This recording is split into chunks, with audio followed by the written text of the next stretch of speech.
Yes, Aquinas thinks faith must be reasonable.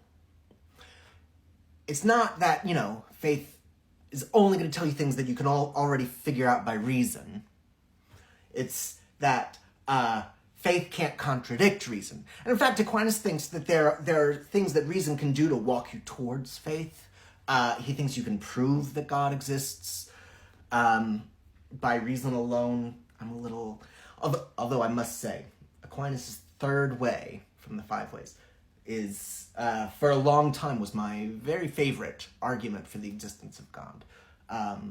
There's another one that surpassed it, but it's not foolproof.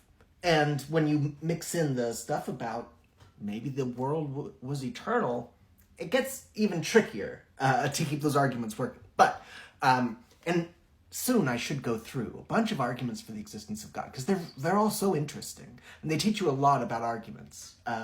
Anyway, but so yeah, people who reject religion largely agree with Aquinas here that faith should be reasonable.